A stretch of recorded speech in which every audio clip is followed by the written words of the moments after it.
vamos a empezar, porque tenemos a Javier y tenemos a Angélica que están deseando contarnos muchas cosas.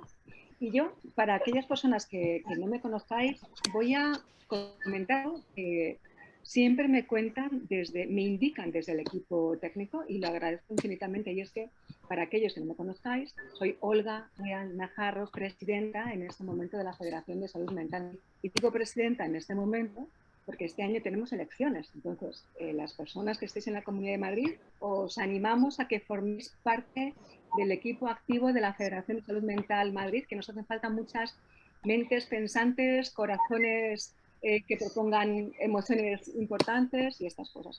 Bueno, como sabéis, nuestra federación agrupa a 16 asociaciones de personas con problemas de salud mental o en experiencia propia, como queráis definirlo, y los familiares. Y tenemos muchos objetivos en la federación: reivindicar los derechos de las personas con problemas de salud mental y las familias, hacer reivindicación política, visibilizar, educar en salud mental, entre otras cosas, y sobre todo mejorar la calidad de vida de todas las personas, porque todos tenemos salud mental y debemos cuidar nuestra salud mental.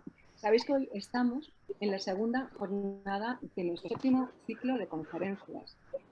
Este año hemos tenido ya una jornada que versó sobre sexualidad y salud mental, y como sabéis, desde hace ya unos años los temas de las jornadas se proponen desde el comité en primera persona de la Federación de Salud Mental Madrid.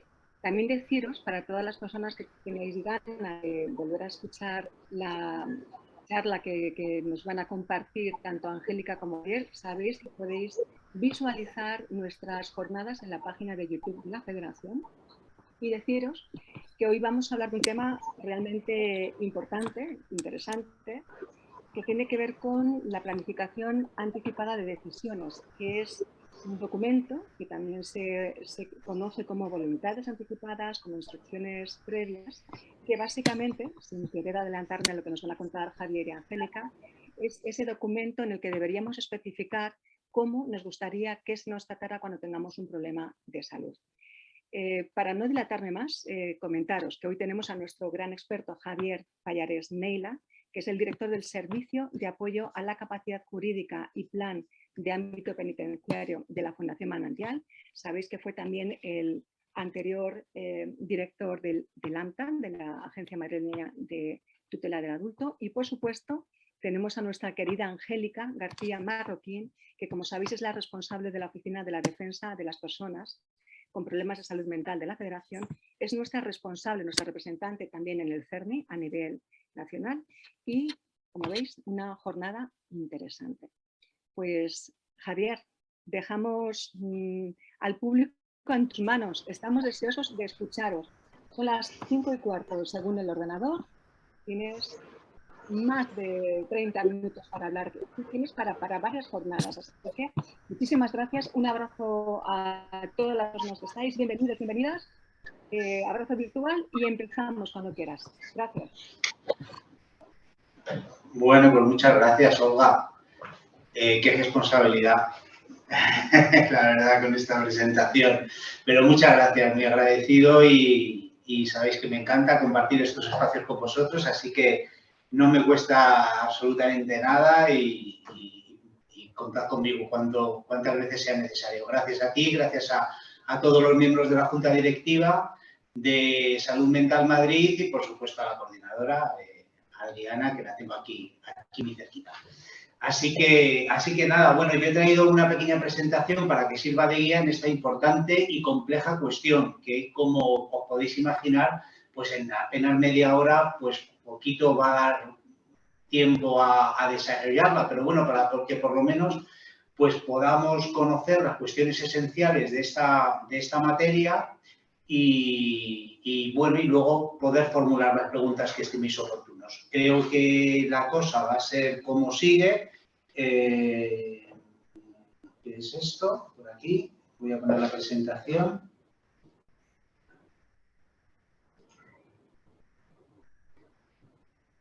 ¿Sí? No. Ahora. La cosa va a ser, primero hablo yo, después Angélica. Yo voy a hablar fundamentalmente de la legislación, de unos principios fundamentales para que entendáis el concepto de instrucciones previas o voluntades anticipadas. hablar un poquito de las normas que lo regulan. Vamos a ver un poco qué es lo que pasa. Estamos en Madrid, vamos a ver la legislación de Madrid, vamos a ver un poco la legislación autonómica, vamos a ver también qué experiencias hay en algunos sitios de Europa e incluso, si me atrevo, del mundo. Todo esto, como digo, en el poquito tiempo, simplemente dando alguna pincelada y también os quiero decir, sin ser ningún experto, sin sentar cátedra en lo que ocurre en otras comunidades autónomas que no conozco suficientemente bien la legislación o los servicios sociosanitarios de allí, mucho menos de otros países. Pero bueno, nos sirve un poco para encuadrar la cuestión y luego, pues, sobre todo, para enriquecer el debate. Lo primero que os quiero decir que esta cuestión, que la cuestión de la planificación anticipada de decisiones, es una materia sanitaria. Es decir, a nosotros nos preocupa y nos ocupa el tema de la salud mental. Faltaría más, pero la salud mental, como bien sabemos todos, nosotros y especialmente nosotros, es una gota en el océano. Esto es un tema sanitario y, por lo tanto, lo que prevé la legislación lo prevé para toda la sanidad, para todo el ámbito sanitario. Es lo primero que tenemos que centrar.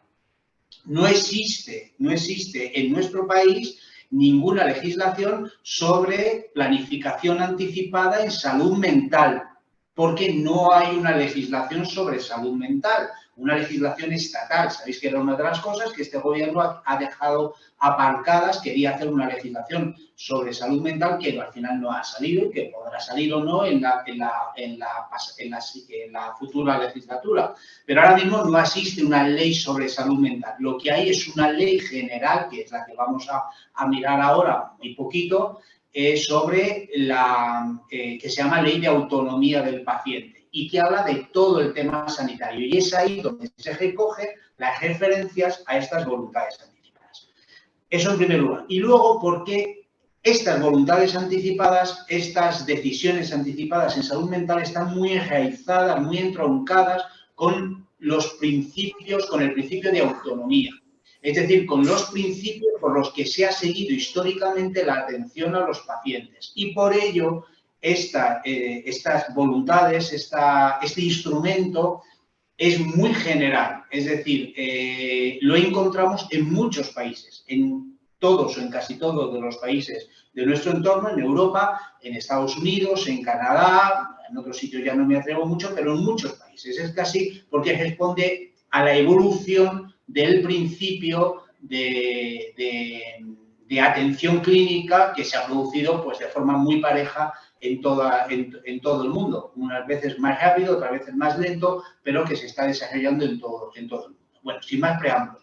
Esto es lo primero que os quería decir. Lo primero que queríamos explicar, que os quería explicar, era esto, el de los principios. En materia de salud en general, de medicina en general, sabéis, y lo habréis oído y lo habéis leído y en otros cursos, hay como 4 principios fundamentales. El primero es el principio de beneficencia, en el cual rige la lex artis, es decir, el médico es el que sabe, el paciente es un pacens, es decir, es alguien que debe soportar estoicamente lo que el médico le impone, porque él es el que tiene la experiencia, es el que tiene la ciencia y se aplica. Es decir, no hay una situación de igualdad entre ambos, no es homologable lo que conozco yo con lo que sabes tú y, por lo tanto, yo te voy a imponer mi criterio. En la base se encuentra en el juramento hipocrático, ¿no?, que dice: en cuanto pueda y sepa, usaré las reglas dietéticas en provecho de los enfermos y apartaré, yo que sé, yo que tengo la ciencia, apartaré de ellos todo daño y toda injusticia. Es el principio de beneficencia, la base del paternalismo que ha estado vigente siempre, hasta el siglo pasado, que empieza en 1900 en Estados Unidos, se va desarrollando en la legislación americana, después en toda Europa, y hoy parece que está no abandonado, ni mucho menos abandonado, pero parece que está superado, ya no se entiende como antes. El punto contrario, el aspecto contrario o antitético a este es el de la autonomía, que dice todo lo contrario, que interpreta los mejores intereses del paciente desde el punto de vista del mismo. Es decir, yo sé lo que me pasa, yo sé lo que quiero, tengo capacidad para comprender lo que me está usted diciendo y si no, adáptelo a mis circunstancias y yo tomo mis propias decisiones. Y esta es la base, este principio de autonomía es la base que fundamenta toda la actuación sanitaria actualmente, que es el consentimiento informado. Toda actuación sanitaria, conforme a la ley, tiene que estar consentida por el sujeto. Ya, pero es que hay veces que yo no consiento. Siempre consentimos, siempre. Si vamos a un médico, si vamos al médico de familia, nos dice abra la boca, y si no quiero abrirla no la abro, me manda unas pastillas, si no quiero no me las tomo. Lo que ocurre es que la ley dice, oiga, para cuestiones más importantes se lo tiene que decir usted por escrito y lo tiene que firmar cuando hay una intervención quirúrgica, por ejemplo. Esa es la manifestación de un consentimiento expreso. Pero en principio, toda actuación sanitaria requiere el consentimiento del paciente, unas veces de forma tácita, de hecho, y otras veces de forma escrita. Es el principio que está hoy vigente en todas las legislaciones, como digo, de nuestro entorno. Otro principio fundamental es el de no maleficencia, un latinazo que a lo mejor habéis oído, el primum non nocere, sobre todo no hacer daño, es lo que le piden a los médicos, sobre todo no hacer daño. Evitar hacer un daño al paciente, es decir, este es un principio que actúa, que tiene que guiar la actuación médica. Ante la duda, no hacer daño. Y por último, el principio de justicia, o el modelo, bueno, lo pongo ahí como modelo, pero es en realidad un principio que ya no protege tanto al paciente, es como el principio de beneficencia, pero aplicado a la sociedad. Se sustituye el criterio, se sustituye la autonomía del paciente por el criterio social. Lo hemos visto hace poco, desgraciadamente, en nuestras propias carnes, ¿no? Con la pandemia. Se nos ha encerrado para evitar el contagio, no se ha establecido la vacunación obligatoria, pero si se hubiera establecido la vacunación obligatoria respondería a este principio de justicia. Me da igual lo que tú digas, pero para proteger a los demás les vacuno. Pero está vigente, ha estado vigente en los casos de ébola, está vigente en los casos de tuberculosis, en los casos de enfermedades contagiosas, se aplica este modelo de justicia. Toda la organización de los criterios sanitarios se mueve en torno a estos principios. Y el principio, como digo, que vamos a estudiar, el instrumento que vamos a estudiar, se basa en el consentimiento informado, que se basa en el principio de autonomía. El paciente es una persona mayor de edad con capacidad para tomar sus propias decisiones en la vida y las decisiones sanitarias no son más que otro tipo de decisiones y, por lo tanto, si se es capaz para una cosa, se es capaz para otra. ¿De dónde surge todo esto? Pues en España surge por primera vez de un convenio que es ratificado, bueno, que es un convenio de Oviedo, porque se firma en Oviedo, es un convenio internacional que se llama así, Convenio para la Protección de los Derechos Humanos y de la Dignidad del Ser Humano con respecto de la aplicación de la biología y la medicina. Había avanzado tantísimo la biología, tanto la medicina, que era necesario un convenio internacional pues, para regular desde el punto de vista ético las actuaciones biológicas, las actuaciones médicas que se estaban produciendo en los laboratorios y fuera de ellos. Y hay un convenio internacional que se firma como la Convención de Derechos del Niño, como la Convención de los Derechos de las Personas con Discapacidad, un convenio en el año 1997 y creo recordar que España lo ratifica en el 99, 2 años después o 1 año después. Hoy ya, por supuesto, ratificado.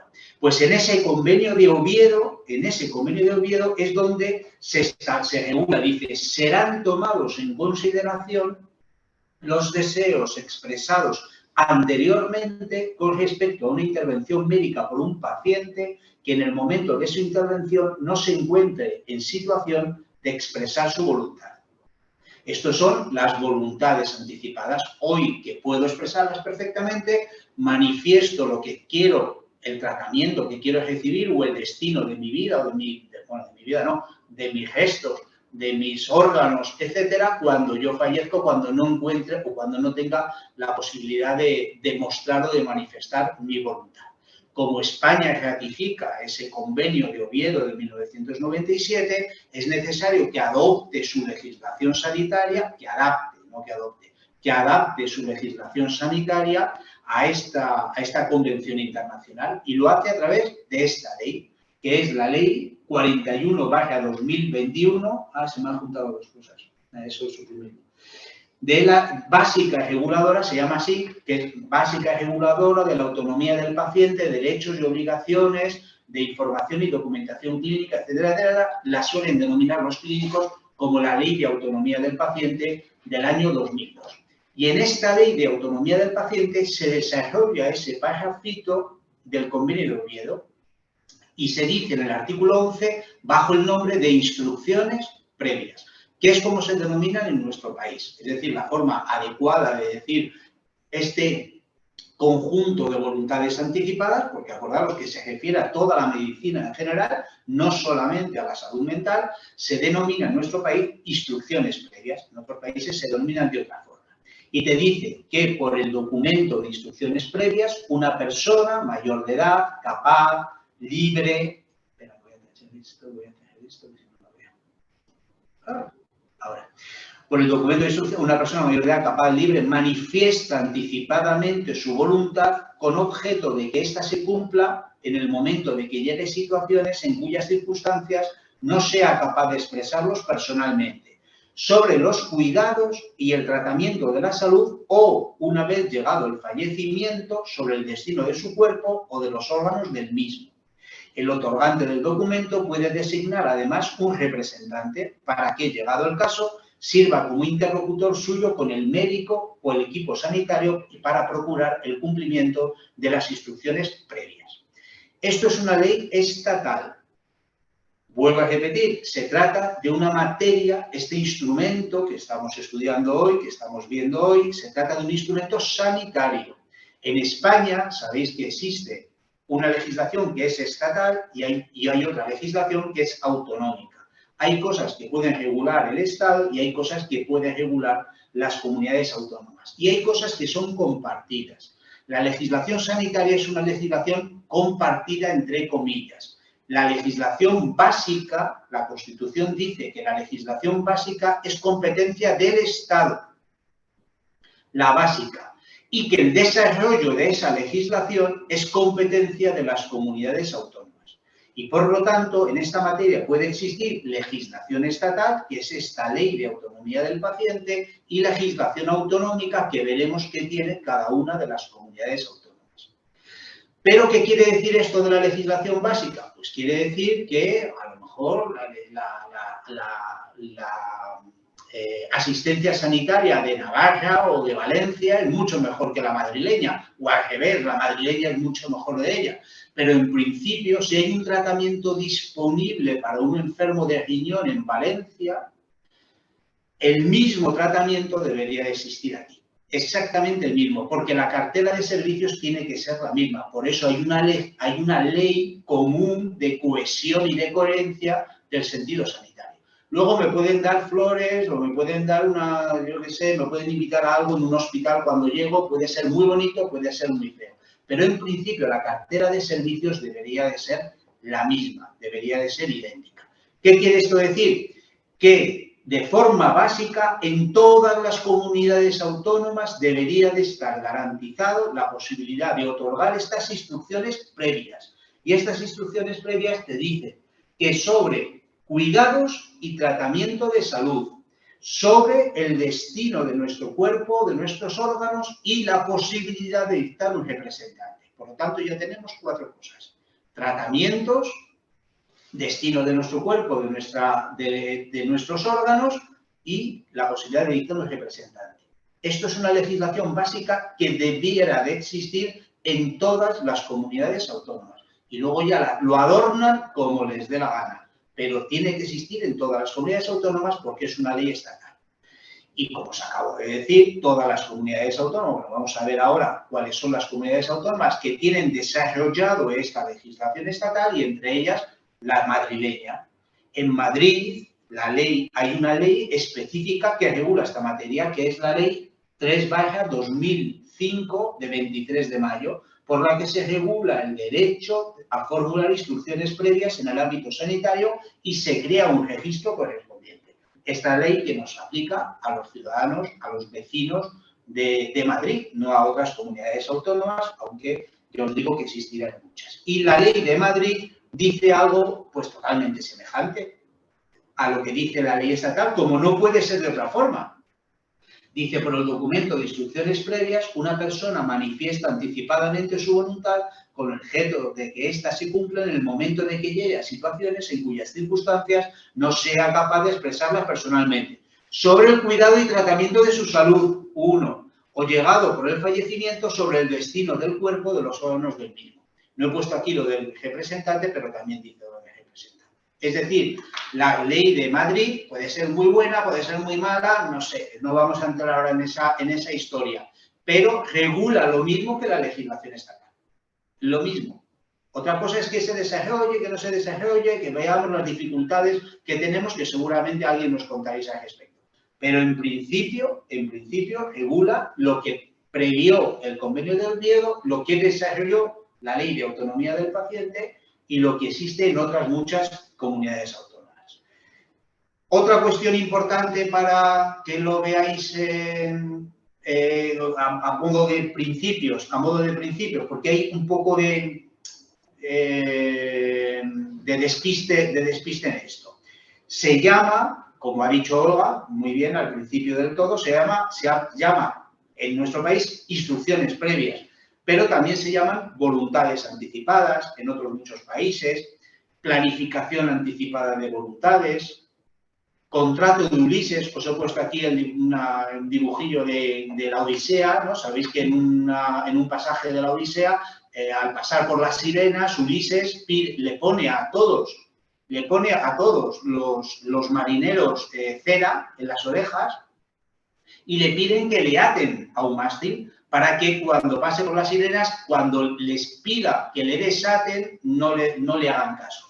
¿Qué les está haciendo? Anticiparse a las instrucciones. Por eso se llaman contrato de Ulises. Se está anticipando a las instrucciones que luego no va a poder dar porque no va a estar con la capacidad necesaria para ello, porque va a estar embelesado por el canto de las sirenas, ¿no? Por eso lo llaman el contrato de Ulises. Entonces, este contrato de Ulises, estas instrucciones previas tienen como dos ramas, que son las que os he estado diciendo y las que vemos, ¿no? Las que hemos visto. Una, que es el destino del cuerpo, que va a pasar, es decir, si yo llego a una situación terminal, quiero que me alimenten forzosamente, quiero que, si no va a producirse un beneficio para mi vida, quiero donar mis órganos, quién quiero que esté en la habitación conmigo, quiero recibir la extrema opción, quiero, ¿qué va a pasar? Eso se suele denominar testamento vital.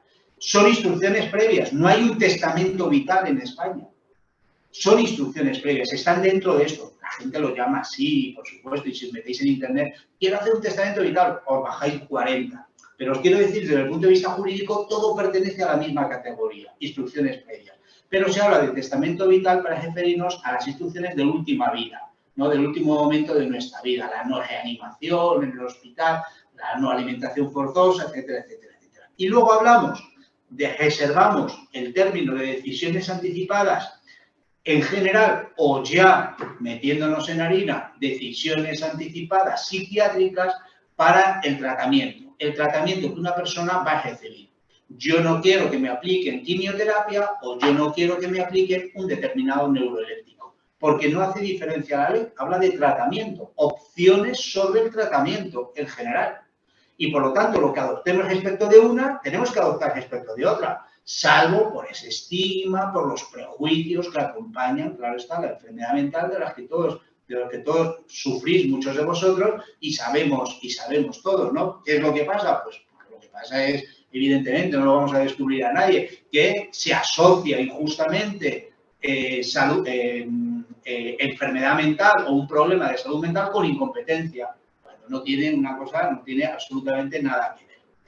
Por lo tanto, la solución que adoptemos respecto del tratamiento en general debería de ser exactamente la misma, salvo que esté atajada, atravesada por esos perjuicios que existen para el tema de la salud mental. Bueno, pues vamos a meternos un poco en lo que dice la ley madrileña, en la ley del 2005. Os he dicho, no me quiero enrollar mucho más, os he dicho lo que decía en principio, cuál es la definición, que es la que os pongo ahí, que antes la hemos leído ya. Pero vamos a ver un poco cuáles son los requisitos.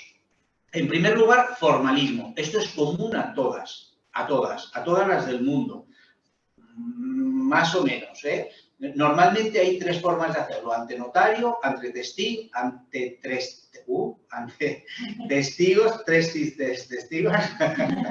o ante un funcionario determinado.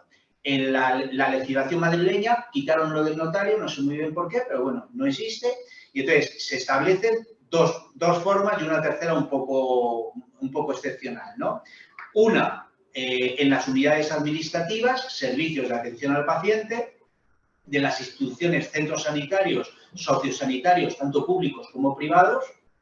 Dos, tres testigos mayores de edad con capacidad de obrar, luego veremos qué es esto de lo de la capacidad de obrar, de los cuales dos como mínimo no tienen que tener una relación de parentesco hasta el segundo grado. Segundo grado es bueno, dependiendo si es línea recta, pues serían nietos, y si es colateral serían hermanos. O no estar vinculado por matrimonio o vínculo de análogo, o ser la pareja de hecho. Y luego te dice que los pacientes de manera excepcional, en un contexto de riesgo vital, pueden manifestar sus instrucciones previas en cualquier soporte de forma breve. Es decir, es un poco en peligro de muerte, ¿no? Cuando estás en un hospital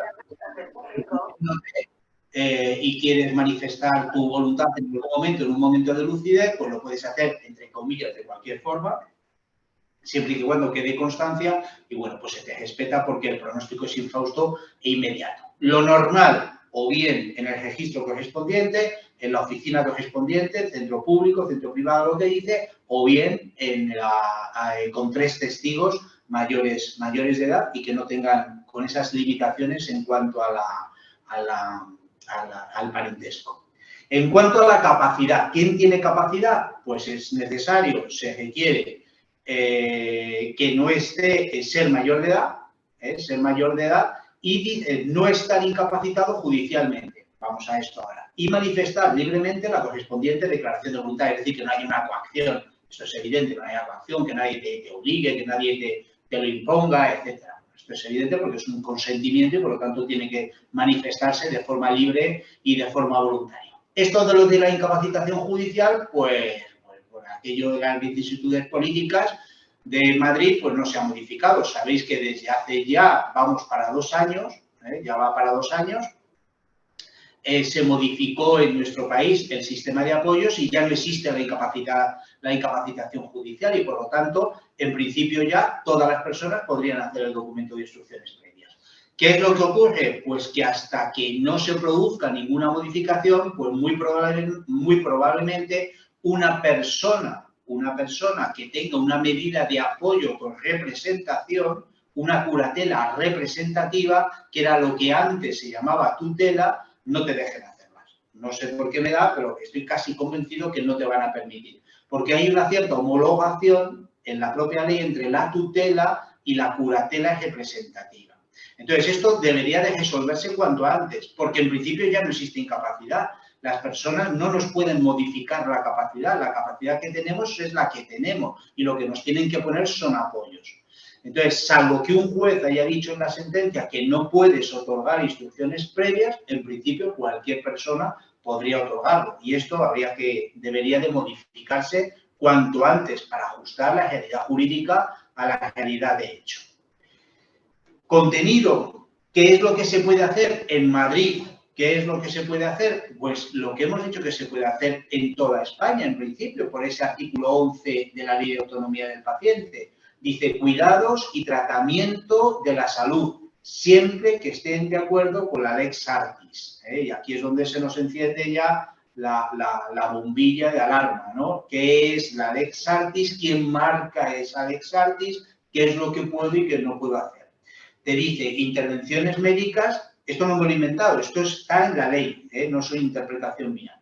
Intervenciones médicas que se deseen recibir, todas. Intervenciones médicas que no se deseen recibir, todas, no concreta ninguna, todas. Y otras cuestiones relacionadas con el final de la vida, el destino de nuestro cuerpo, de nuestros órganos, de las piezas anatómicas, en situaciones crítico-vitales y irreversibles, declaraciones para evitar el sufrimiento, no ser informados, lo que se dice el privilegio terapéutico. A mí, quíteme lo que tengo, pero no me cuente lo que ha visto. Eso es posible, es posible. Se llama privilegio terapéutico y también se recoge la voluntad de estar acompañado en nuestros últimos momentos de la vida con quien creamos conveniente, y la designación, por eso os decía que estaba recogido antes, y la designación de un representante para que, llegado el caso, sirva como un interlocutor con el médico y que se cumplan las instrucciones que he previsto. Todo esto se contempla en la ley. ¿Cuál es la eficacia de estas instrucciones? Vuelvo a repetir, no es criterio mío, sino que es lo que pone la ley, lo que dice exactamente la ley. Pues lo único que te dice como límites es que no van a ser aplicables las instrucciones contrarias al ordenamiento jurídico. Pues no sé, que me mutilen, que me maten, o bueno, ahora está admitida la eutanasia, pero tiene unos requisitos, tiene unos compromisos, tiene unas determinaciones, no de cualquier forma, de tal. Bueno, pues cualquier cosa que fuera contrario al ordenamiento jurídico no se admitiría. A la lex artis. ¿Qué es la lex artis? La lex artis es un término jurídico. Es un término jurídico que hace referencia a las leyes de cada ciencia, las leyes que tiene la técnica, la ley que tienen los ingenieros y la ley que tienen los médicos, y la ley como la legislación deontológica incluye la legislación deontológica y la legislación técnica, es decir, todo lo que nos lleva a hacer nuestra profesión de una manera ordenada y conforme a los criterios comunes que se aplican en otros muchos sitios, ¿no? Eso es un poco la lex artis. Ni las que no se correspondan con el supuesto de hecho que el interesado tomó en consideración cuando creó esas instrucciones previas. Tampoco se van a aplicar y se tienen por no puestas las instrucciones relativas a intervenciones médicas que la persona haya manifestado que desea recibir cuando resulten contraindicadas por su patología. Se informa al paciente, se informa a los familiares y luego se prevé también la objeción de conciencia, sobre todo supongo que para los casos de esto, de eutanasia y tal. Voy fatal, ¿verdad? Ahora mismo. Vale, muy rápidamente os he dicho que se aplica en todas las comunidades autónomas. En todas las comunidades autónomas está regulado el tema de las instrucciones previas. Normalmente en la mayoría hay una legislación específica, como ocurre en Madrid. Hay mucha disparidad, hay muy poca utilización. En toda España 400.000, es bastante poquito. Y hay comunidades que especialmente hacen uso de ella, como en Cataluña, como en el País Vasco, como en Navarra, y otras comunidades en las que apenas se hace uso.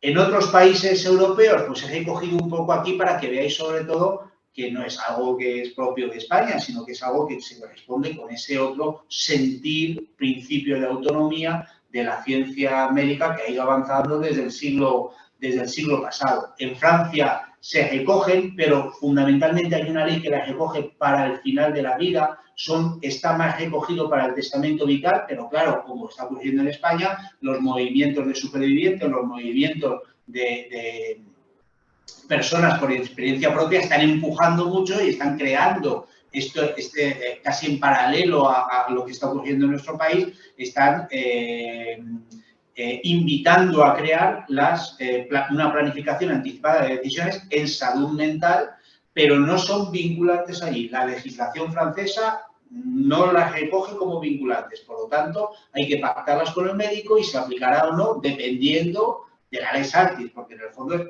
es muy parecido a lo que estábamos hablando aquí.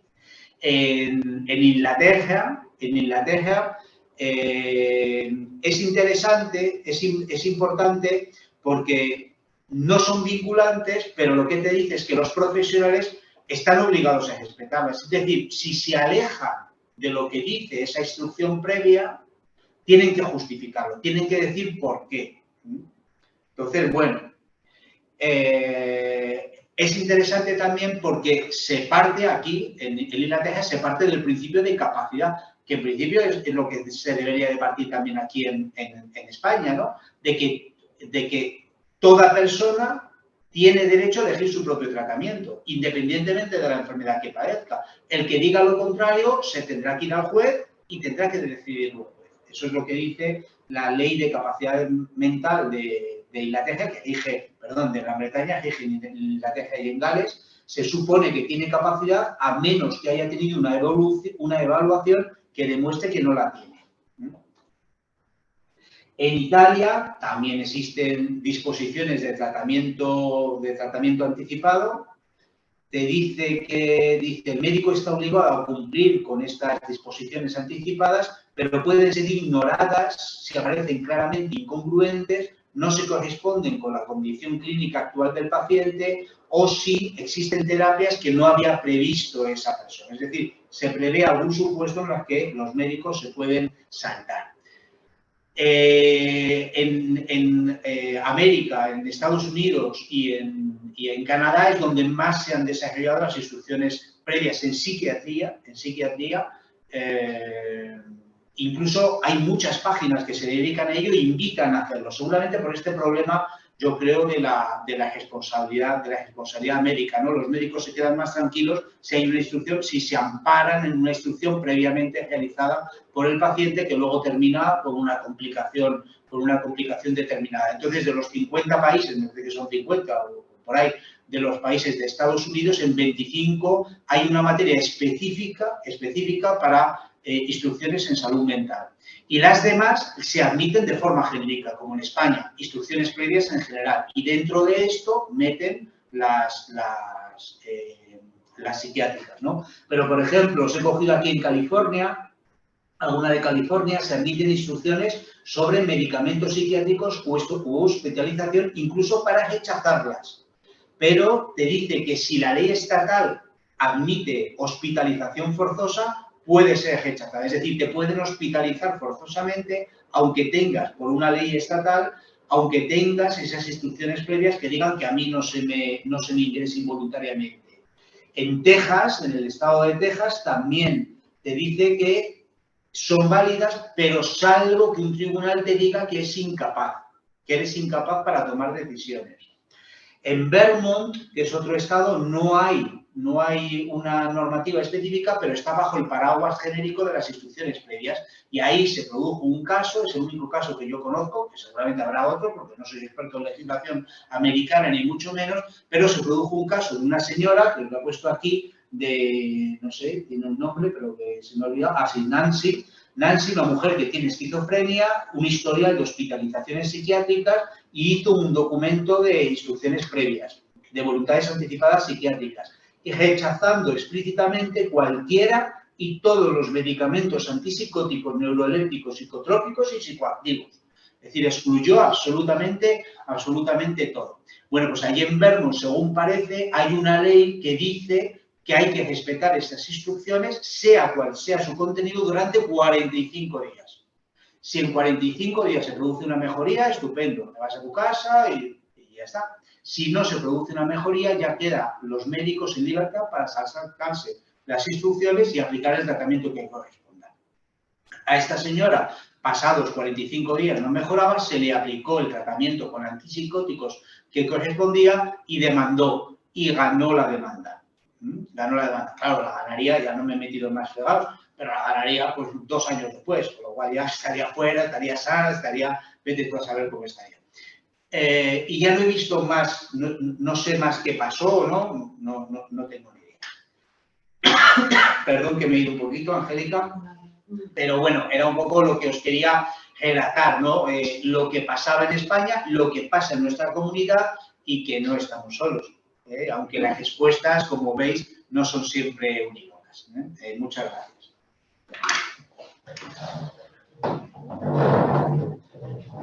Angélica forma parte del equipo técnico de la Federación, así que, Angélica, estás en tu casa. Muchas gracias, Olga. Bueno, buenas tardes a todas y a todos. En primer lugar, agradeceros la asistencia tanto presencial como online. Es un tremendo gusto para mí poder participar junto con Javier en este ciclo de conferencias debatiendo sobre un tema de tanto interés en el ámbito de la salud mental como es la planificación anticipada de decisiones. Yo poco o nada tengo que añadir, ¿no?, al enfoque jurídico y toda la normativa que ha explicado Javier, por lo que mi intervención va a versar sobre todo lo que hemos hecho desde la Federación Salud Mental Madrid con respecto a esta cuestión y mostraros un poco el formulario que nosotros sí que hemos elaborado junto con profesionales de salud mental del Hospital Universitario Gregorio Marañón y que está actualmente en proyecto piloto. A ver, en primer lugar, un poquito también situar, como ha hecho Javier, el concepto de voluntad anticipada se basa en las decisiones sobre el tratamiento y cuidados de una persona que, siendo capaz en el momento de su expresión, elabora y proyecta para cuando su capacidad se vea mermada. Mediante un documento y tras un periodo de información, reflexión y deliberación, se podrá conocer y seguir los deseos personales sobre el tratamiento a recibir. Si la persona con problemas de salud mental conserva su capacidad para tomar decisiones, no se necesita tomar en consideración sus voluntades anticipadas y se aplicará lo que el paciente autónomo exprese en ese momento en relación con las decisiones que le atañen. Como decía también Javier, se considera que el documento de voluntades anticipadas se basa en el mismo principio de autonomía que el consentimiento informado y que su objetivo es suplirlo cuando las circunstancias no permitan llevarlo a cabo.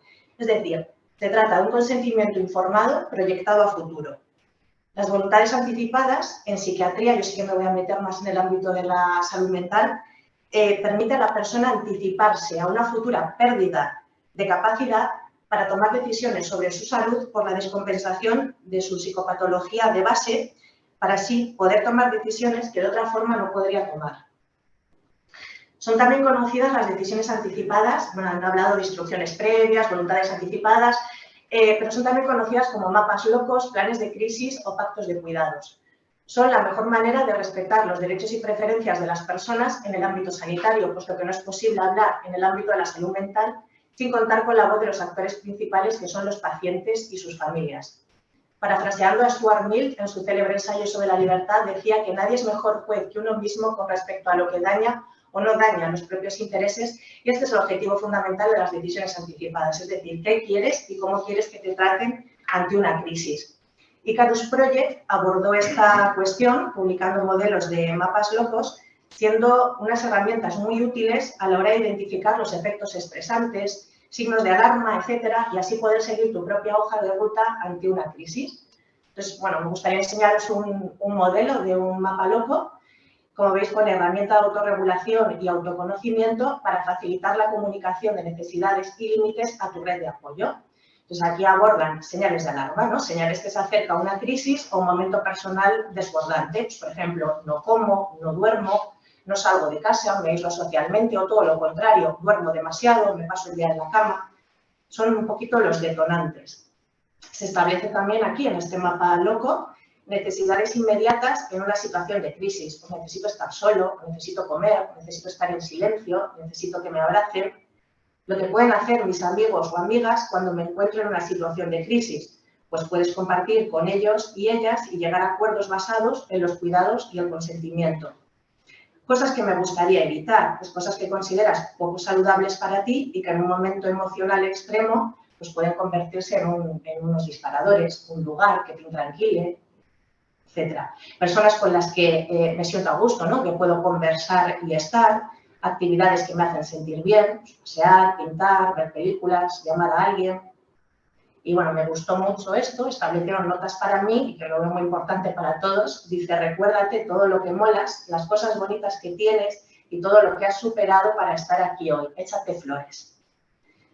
Como veis, estos mapas plasman herramientas propias y externas que te ayudan a acudir a ellas en momentos de crisis o en situaciones en las que creas que puede venirte bien conectar con tus necesidades y límites. Y es importante para mí también comunicárselo a tus amigos o a familiares, porque si lo tienes plasmado, pues también ellos un poco sabrán cómo ayudarte. Siguiendo esta idea, de una manera más formal y en aras a que se respeten los deseos y preferencias de los pacientes conforme al principio de la autonomía de la voluntad establecido en la Ley 8/2021 de 2 de junio, por la que se modifica la legislación civil y procesal para el apoyo a las personas con discapacidad en el ejercicio de su capacidad jurídica, que ha supuesto un cambio de paradigma, desde la Federación Salud Mental Madrid constituimos un grupo de trabajo con los y las profesionales del Hospital Universitario Gregorio Marañón y elaboramos un formulario de planificación anticipada. Nosotros sí que lo hemos llamado, para unificarlo, PAD, Formulario de Planificación Anticipada de Decisiones, a tal fin. Realizamos también una reunión de trabajo en el seno de la Federación con personas con problemas de salud mental y fueron nuestros usuarios y fue nuestro comité quienes nos indicaron qué contenido les parecía imprescindible que contuviera el documento. Así lo hemos hecho porque pues, consideramos que efectivamente ellos son los principales protagonistas.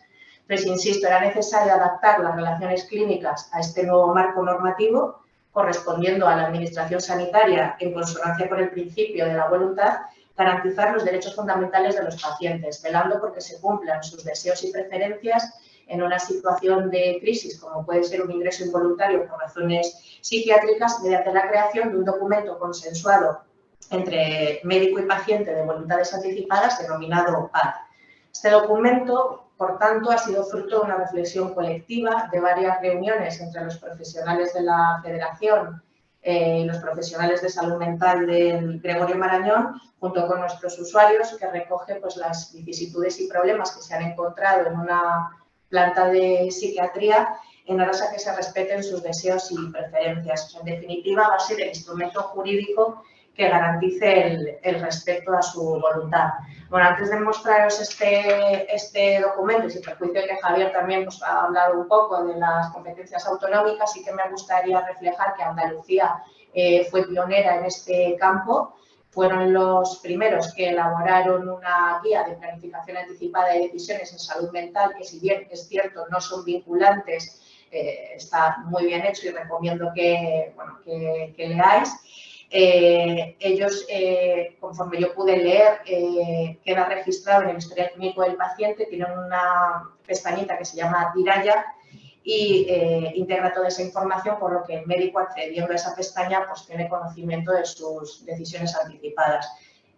También pionero en esta cuestión en Madrid ha sido el Hospital Príncipe de Asturias, humanizando sus procedimientos, y ya desde el año 2018 ellos utilizan un formulario de planificación anticipada de decisiones en salud mental, al que nosotros pues, bueno, pedimos colaboración y nos ayudaron para elaborar nuestro formulario de PAD. Entonces, bueno, ahora sí me gustaría mostraros el que está actualmente en proyecto piloto con el Gregorio Marañón.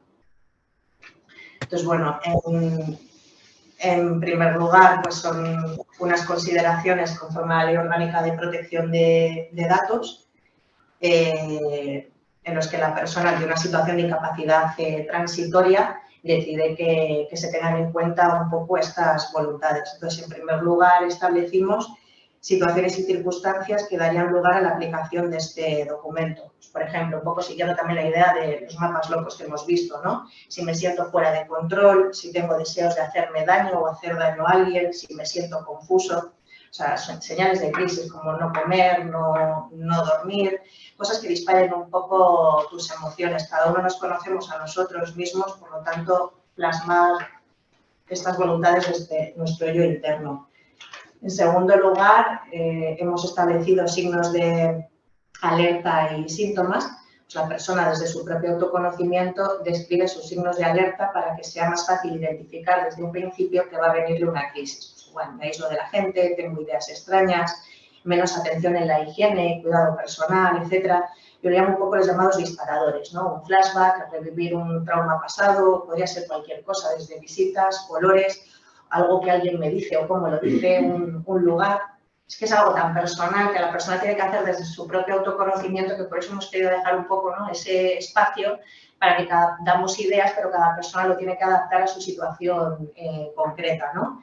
En tercer lugar, insisto, todo esto siguiendo las indicaciones de nuestros usuarios en salud mental, les parecía muy importante pues, personas a las que avisar o no avisar en el hospital. Pues, por ejemplo, sí que deseo que se avise a mi madre con número de teléfono tal porque eso me tranquiliza mucho, o no deseo que se avise a mi padre pues porque me pone muy nervioso, ¿no? Deseo también, muy importante, que nos indicaban también esto, pues que se informe de mi ingreso a mi psiquiatra de referencia. Esto, evidentemente, dentro de las disponibilidades de cada hospital. O sea, si el ingreso involuntario, imaginemos que se produce de noche, su psiquiatra de referencia, evidentemente, no está trabajando, pues no se va a poder llamar en ese momento, pero que se le llame al día siguiente o con carácter inmediato. O sea, son cosas livianas, son cosas sencillas, que son de fácil cumplimiento, que entiendo que el hospital puede hacer y que la persona además se va a sentir mejor sabiendo, ¿no?, que ante una situación de crisis o de vulnerabilidad se va a respetar un poco sus preferencias y no imponer la voluntad del médico, ¿no?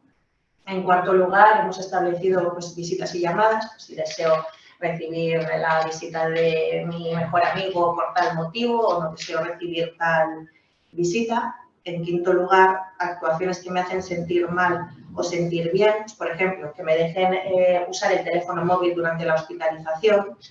Me hace sentir bien y se puede incluir. A ver, no sé si he pasado. Sí, en sexto lugar, preferencias con respecto a la medicación. Pues prefiero recibir la siguiente medicación, pero no quiero que se me dé tal medicación porque me da muchos temblores, tengo muchos efectos secundarios. En séptimo lugar, preferencias relacionadas con actuaciones terapéuticas y uso de medidas coercitivas en el ámbito de la salud mental. Aquí hemos establecido como 3 apartados. A modo de ejemplo, situación que me ayuda y que no me ayuda. Por ejemplo, estoy angustiado, me ayuda la terapia en grupo, no me ayuda a que me dejen solo. Estoy disociado, me ayuda a que me dejen escuchar música, no me ayuda a que vengan mis familiares. Me siento desconectado del medio, me ayuda a que me den X medicación, no me ayuda a que me contengan. O me siento nervioso, enfadado, que me ayuda pues que me dejen un poco salir del centro, que me den un permiso para cuando vengan mis amigos. Hemos establecido también, que eso también lo consideramos muy importante, preferencias respecto a los profesionales. Pues, por ejemplo, prefiero ser tratado por el siguiente profesional, prefiero ser tratado por una mujer, que me hablen despacio, nunca de pie. Aquí también tuvimos un poquito de discusión con los profesionales sanitarios porque decían, claro, es que si en el hospital en ese momento pues no solo hay un hombre y no se le puede atender a una mujer, vale, sí, no hay problema. O sea, evidentemente que se haga en función de los medios del hospital, pero si, insisto, al día siguiente pues ya hay una psiquiatra mujer, ¿por qué no? Respetar la voluntad de la persona que no está diciendo nada, pues, ¿no?, ni contrario al ordenamiento jurídico ni a la ley ex artis. Entonces, bueno, conseguimos que lo incluyeran, pero hubo ahí un poquillo de discusión. Luego establecimos también hábitos personales, pues, por ejemplo, que me dejen dormir 8 horas o sigo X dieta. En décimo lugar, establecimos otras preferencias que hagan sentir bien durante la estancia hospitalaria. Por ejemplo, que me dejen jugar a las cartas, ver la tele o no verla en una sala con todo el mundo porque me puedo poner más nervioso, tener un acompañante o no en la habitación, etcétera. Luego, muy importante, que también lo ha dicho Javier, ¿no?, conforme a la ley estatal, la designación de un representante. Esto para nosotros es crucial porque el representante va a ser el interlocutor entre los médicos y la persona y quien vele por el cumplimiento de estas voluntades anticipadas, de que nuestro formulario lo hayamos querido reconocer expresamente para cualquier actuación que se pueda efectuar, ¿no?, en contra de esta voluntad plasmada en el documento. Se exige que se ponga en conocimiento del representante. Lo pusimos ya fecha de cumplimentación pues, con el nombre y apellidos tanto de la persona usuaria como del representante, otras observaciones y fecha de actualización. O sea, por tanto, al reto al que nos enfrentamos es cómo proteger a la persona manteniendo su autonomía. Yo, como responsable de la Oficina de la Defensa, sí que me han llegado muchos testimonios en los que se han vulnerado derechos fundamentales de los pacientes y me gustaría pues, leeros uno a título ilustrativo, ¿no?, que dice: en 2016 fui ingresada en la unidad de psiquiatría en contra de mi voluntad por un episodio psicótico no agresivo donde nadie estaba en peligro. Tras recibir el alta, pasados unos días, mi familia me llevó a un centro privado, donde sin yo saberlo me dejaron ingresar voluntariamente. Cuando pedí irme pasados unos días, no me dejaron. Me tuvieron totalmente incomunicada de mi familia y seres queridos, sin verlos ni hablar por teléfono, durante casi 4 semanas. No me informaron sobre mi tratamiento. Me medicaban con más de 10 drogas al día y nadie me decía para qué era. Llamaron a un psiquiatra forense para hacerme una entrevista. Nadie me informó sobre la posibilidad de tener un abogado ni nadie que me ayudase. Básicamente, no me informaron de mis derechos. Esto lo recibí yo y, bueno, no leo este testimonio en sentido de crítica. Me consta que también ha habido pues, muchos otros casos en los que sí se han hecho las cosas bien, pero sí decir que este tipo de testimonios pues, nos llevó un poco a la federación a trabajar, ¿no?, en este formulario de PAC, porque entendemos que hay que ayudar a los usuarios a anticiparse a su situación y no cronificar sus problemas. Bueno, no me voy a meter en cuanto a la forma, pues, puesto que lo ha hablado un poco Javier. Es verdad que cada comunidad autónoma establece un poco lo que quiere. También decir, bueno, que con independencia, que no venga aquí, pero sí lo quiero decir, que con independencia de que legalmente la persona lo pueda efectuar de manera unilateral, nosotros desde la Federación sí que hemos abogado hacia una planificación anticipada de las decisiones compartidas, o sea, compartida, que sea el resultado de deliberación entre la persona, su entorno y los profesionales, siendo así un proceso comunicativo más amplio e integral. Es una gran oportunidad para fomentar una relación de confianza entre médico y paciente, pues dentro de un enfoque de empoderamiento y derechos humanos. En cuanto a los efectos, pues igual, surgen efectos desde el primer momento, siempre que no sea contrario al ordenamiento jurídico y a la lex artis, como siempre, el concepto, no me voy a explayar, puesto que ya lo ha dicho también Javier, pero el concepto de lex artis es donde pueden surgir más los inconvenientes. Y en cuanto al contenido de las PAD, pues creo que como hemos visto no se trata de un formulario estereotipado de estos que tengamos que poner una X en la casilla correspondiente, ¿no? Nosotros entendemos que es un documento muy importante que tiene que hacer la persona desde la calma, ¿no? Desde su propio autoconocimiento y debe incluir, como ya hizo la Guía de Andalucía o el Hospital Príncipe de Asturias, pues 5 referencias, que son historia de valores, designación de un representante, determinación del momento de vigencia y cese, instrucciones y control. ¿Cómo debería ser ese plan de PAD? Pues registrado adecuadamente en su historia clínica.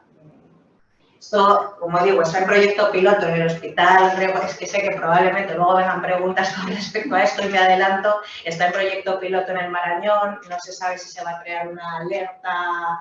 Están todavía en ver cómo vamos a aplicar esto, pero lo ideal es que quede registrado pues eso, adecuadamente en la historia clínica del paciente, ¿no? Que sea revisado también periódicamente, porque el problema de salud va avanzando y evidentemente pues, las preferencias también de las personas pueden ir cambiando y fundamentalmente para mí comunicado a quién, pues a todas las personas, ¿no? Que implicadas en la atención sanitaria de esa persona, familiares, representantes, incluso movimiento asociativo, siempre y claro está con el permiso de la persona. Entonces, en definitiva, y ya concluyo, es un documento importantísimo al que hay que dar publicidad, ya lo ha representado también Javier en una diapositiva, ¿no? En las diferentes comunidades autónomas el poco uso que se hace, pues que hay una escasa formación y conocimiento en esta materia, ¿no? A pesar de ser tan importante.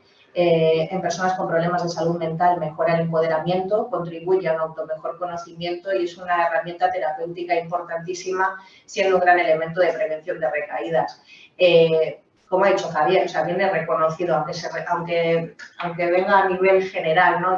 y quede reflejado en todo lo que es la atención sanitaria, no excluye la salud mental. O sea, si leemos ese artículo 11, dice tratamiento y salud, no lo excluye, con lo cual pues, todas las personas tienen derecho a tomar sus propias decisiones, incluidas en el ámbito de la salud mental, puesto que viene reconocido en ese artículo 11 de la Ley 41/2002 de 14 de noviembre de autonomía del paciente.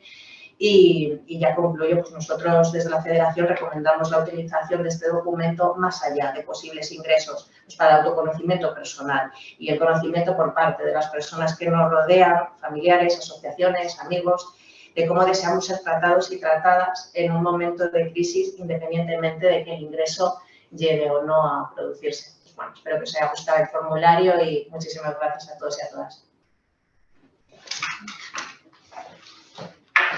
Gracias, Angélica. Mientras nos van organizando desde el equipo técnico, os quiero hacer una consulta porque me ha llegado un comentario a través del WhatsApp y es con relación al término de mapas locos. Sabéis que hay una digresión entre las personas que no les importa, les gusta y quieren apoderarse del término loco, locura como reivindicativo y personas que plantean que, bueno, que a lo mejor les hace un poco de ruido, ¿no? ¿Qué opináis vosotros, Javier y Angélica, de este término, con mapas locos? ¿Se podría reformular de otra manera? ¿Qué pensáis? ¿Cuál es el origen de esta terminología?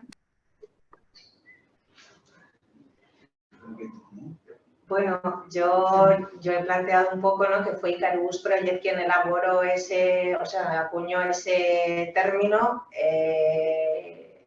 A mí no, o sea, mi opinión personal, ¿no?, a mí no me parece, y leyendo todo lo que leí de esa plataforma, no lo hace en ningún sentido despectivo, no. Yo no lo vi así. Nosotros, evidentemente, no acuñamos ese término. Si estamos trabajando con el Marañón, pues de hecho nosotros, lo he dicho, el término que vamos a utilizar no es ni siquiera ni voluntades anticipadas ni instrucciones previas, sino planificación anticipada de decisiones, pero de cara a que haya una unificación del término. Es de un movimiento en primera persona que nace los mapas locales. Sí, exacto. Muy bien, gracias. Vale. Le damos la palabra a Iván y luego a Juan José.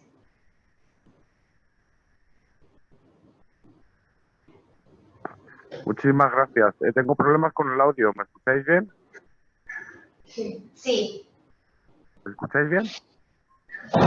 Sí, te escuchamos. Sí. Vale, gracias. Ari.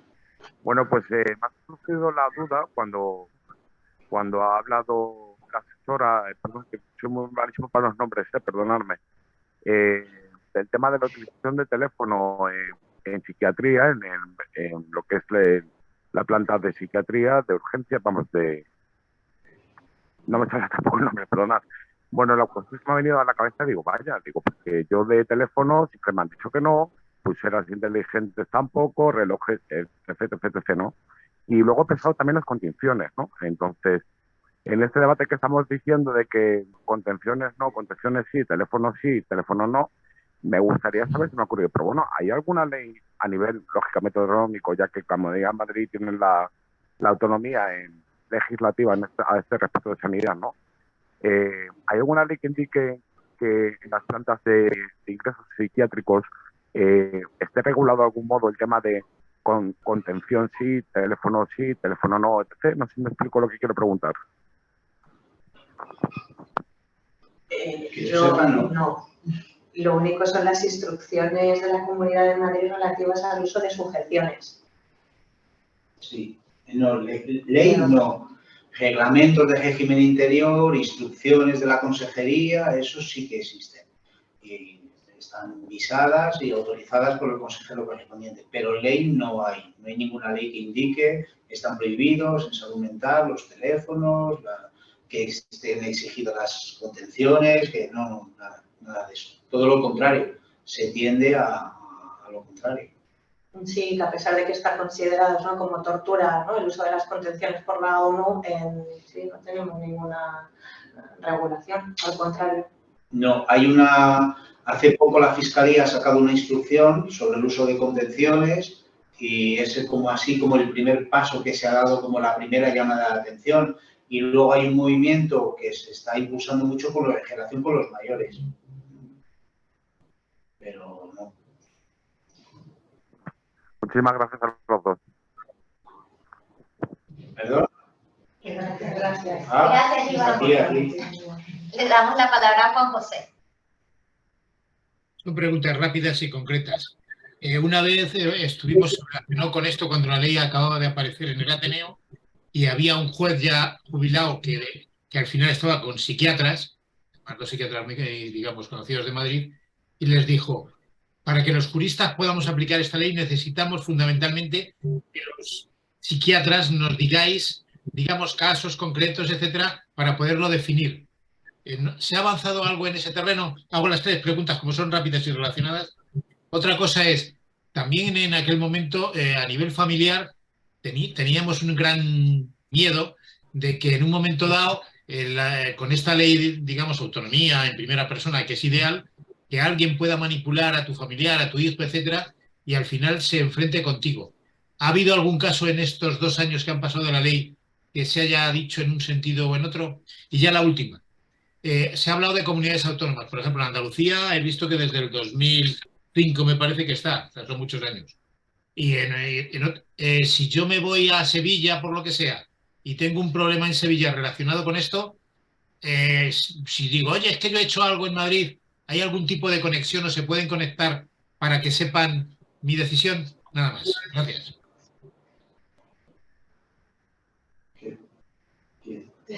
Yo de la última me he quedado más. De la última, las dos primeras que no las he entendido bien, Juanjo, porque la ley, es que yo creo que, o sea, la ley que recoge la autonomía del paciente es de hace muchos años y la ley de Madrid también es del 2005, entonces ya ha pasado tiempo, ¿sabes? Entonces yo creo que no recogemos ninguna queja de nadie ni no se ha manifestado nada de que pueda suponer, no sé, de que ese principio de autonomía. Ya te digo que un poco el principio de autonomía lo que fundamenta la relación asistencial desde hace ya muchos años. Lo que pasa es que ha sido muy difícil de mover porque el paternalismo ha sido imperante en materia clínica en el mundo entero. Pero ya poco a poco los pacientes nos vamos empoderando, todos. O sea, nosotros ya, cuando un médico no nos dice las cosas, le preguntamos. Y antes, no me acuerdo, yo me acuerdo cuando era más joven, yo ya voy siendo más mayorcito, ¿no? Que te daban un informe y te lo cerraban a cal y canto para que se lo llevaras al médico y a nadie se nos ocurría abrirlo para ver qué ponían de mí, ¿no? Y ahora parece que eso es impensable, ¿no? Tú eres el primero informado. Entonces, esto ya es algo que está... El problema que existe en salud mental es que son los prejuicios, porque es que nadie en ningún sitio pone que lo que se le pueda dar a un paciente renal no se le pueda dar a un paciente psiquiátrico. Es que en ningún sitio, por eso he empezado la charla diciendo esto, que esto es una cuestión sanitaria y que las normas se regulan en general para todas las cuestiones sanitarias, no para enfermedad mental, ni para cáncer, ni para tal. Se regula para todo y, por lo tanto, si no está pasando en salud mental, lo que está pasando en la sanidad en general, que es ese empoderamiento del paciente, ese respeto a la autonomía, esa supremacía del consentimiento informado para toda actuación clínica, es por prejuicios, por el estigma que sufren las personas con un problema de salud mental, única y exclusivamente por eso. Independientemente de que en crisis pues haya personas que lo pasan muy mal y que, por supuesto, tengan dificultades para tomar decisiones. Eso, por supuesto que sí, porque yo lo sé, lo he vivido y así es. Para eso, esto es uno de los supuestos en los que es interesante el trabajo que habéis hecho desde la Federación para anticiparnos a esas situaciones y que, bueno, pues no sé, desde que me crean, porque si es que no me creen, como para verdaderamente, porque yo estoy en una situación de mucha confusión y no puedo expresar mi voluntad como a mí me gustaría. Pues mira, oiga, léala, que la tengo otorgada desde hace 15 años, llame a mi madre o no llame a mi madre, o tenga en cuenta, hable con mi médico, porque a mí la clozapina me va muy mal y me pone fatal. Y lo último se me ha olvidado. Sí, yo creo que la última me acuerdo, ¿no? De si un problema en Sevilla y luego es en Madrid. Pues no, porque al final no. Respuesta negativa, porque es que al final un poco, ya no solo, ¿no? Cada comunidad autónoma hace lo que quiere, sino que es que ya incluso en las comunidades autónomas cada hospital hace un poco lo que quiere. Entonces, aquí lo que debería haber es una idea ya centralizada desde salud, que ese es el debate que se tendría que proponer y que hacer, pues para... pues eso, que no haya un poquito este descontrol. Entonces, claro, nosotros ahora, pues bien, porque me consta que el Marañón, pues sí que lo va a tener en cuenta, y también por llamadas que he tenido de usuarios, sí que es verdad que en el Príncipe de Asturias lo hacen muy bien, pero claro, a ver, que tengas la suerte de que te caiga ahí y que miren a ver si has hecho decisiones anticipadas en el ámbito de salud mental. Entonces, pues es que falta mucho debatir sobre esta cuestión. Ni siquiera se sabe entre dos hospitales de que... Es decir, yo tengo a la persona en el Gregorio Marañón y, digamos, voy al de Alcalá de Henares porque es donde me tienen el ingreso. No puedo decir, oye, leer mis o las de mi hija anticipadas en el otro hospital. No hay ni siquiera esa conexión informática. A nivel jurídico no hay ningún problema en pedirlo. Si consiguiéramos meterlo en el registro de voluntades anticipadas, sí. Porque entonces ya el registro sí que es único para toda la sanidad madrileña. Entonces, para todos los hospitales de Madrid, en principio sí, eso debería de funcionar. Lo que pasa es que nos consta que hay problemas para la admisión de estas voluntades en el registro de voluntades anticipadas. Vale, muchas gracias. Porque si me voy a salir a Madrid, que sirva lo mismo que tengo a Madrid. Vale, le damos la palabra a Jesús. Hola, buenas tardes. Yo tengo dos preguntas. La primera es, quería saber si en la Comunidad de Madrid existe algún hospital público que aplique los principios del diálogo abierto escandinavo en Madrid, incluyendo la mínima dispensación de neolépticos posible en un caso de ingreso o crisis psiquiátrica. Y la segunda pregunta es que quería saber si en caso de un ingreso psiquiátrico en Madrid es posible, perdón, es posible exigir la presencia de un abogado. Nada más. Sí, bueno, la primera no me consta, no. No hay ningún hospital público que yo sepa que admita diálogo abierto, ¿no? Hablas de diálogo abierto, de Sikula, de Finlandia, no me consta en ninguna unidad psiquiátrica. Lo más avanzado que tenemos es que se están empezando a plantear la posibilidad de puertas abiertas, de unidades de hospitalización de puertas abiertas, que me parece que se iban a poner en marcha en el Marañón, pero no sé qué ha pasado al final. Si está ya vigente, pues está vigente. Eso es lo máximo que hemos conseguido aquí en Madrid, salvo que me equivoque, ¿eh? Pero en principio no hay ninguna posibilidad. Y lo del internamiento involuntario, ¿qué era? Creo, ¿no? Que preguntabas si tiene derecho, ¿no? A tener un abogado. Ah, sí. Bueno, eso es. Digamos, sí. El 763, ¿no? De la ley de enjuiciamiento civil, pues sí, claro que tienes derecho a tener un abogado ante un ingreso involuntario. Lo único que, a ver, es verdad que ese artículo, ¿no? La redacción te dice que el juez podrá, es decir, que es un poco una facultad discrecional del juez que te puede avisar o no que tienes abogado, o sea, no es como un detenido, ¿no? Que supuestamente cometes un delito y quieras o no lo quieras, te van a poner un abogado sí o sí para declarar o no declarar. Aquí es un poco eso, el juez decide, con lo cual, bueno, nosotros sí que recomendamos que en el mismo momento en que la persona vea por la tablet o por la videollamada al juez, pues que diga que quiere un abogado.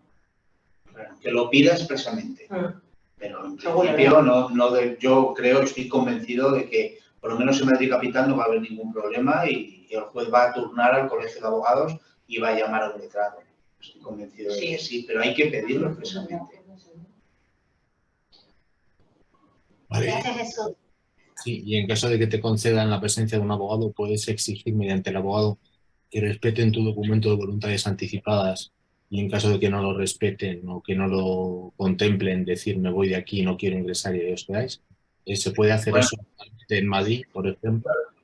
El hecho de que tengas un abogado no significa que no se vayan a vulnerar tus derechos. Lo que significa es que vas a tener un testigo privilegiado que diga eso, que no se han vulnerado los derechos y actuará en consecuencia. Interpondrá un recurso ante el propio juzgado, en la audiencia provincial, o sea que el abogado no te va a sacar inmediatamente, no sé, puede utilizar argumentos, yo qué sé, y convencer al juez, pero al que hay que convencer es al juez. Ya, pero puede intentar convencer a tu abogado o exigirle o pedirle que por favor convenza a tu abogado al hospital donde estés de que acepten tu documento de voluntades anticipadas y que si no lo aceptan, no aceptas el ingreso. ¿Puedes exigir eso? No puedes. Puedes pedirle que respeten las voluntades anticipadas, que manifiesten por escrito en la historia clínica el por qué no las están respetando y todo eso servirá como un principio de prueba para luego demostrar que han violado tus derechos fundamentales y pedir una indemnización al hospital. Pero en el fondo, pues bueno, pueden hacer lo que quieran. Bueno, hombre, digamos que la cuestión se va calentando ya y al final, pues la gente tiene que tener un cierto criterio porque sabe a lo que se atiene. Es decir, surgen responsabilidades de todas estas actuaciones. Entonces, una actuación arbitraria, no justificada, pues bueno, sabe a lo que se expone, sobre todo si hay un abogado, hay un juez delante, es decir, bueno, es una cierta garantía de que se va a hacer, de que se van a cumplir las reglas jurídicas de un Estado de Derecho, pero no va a suponer que te pongan en libertad ni que no te apliquen un 763, que es el artículo que regula el internamiento involuntario, ni nada de eso. No va a ser una garantía de eso, ni mucho menos, no.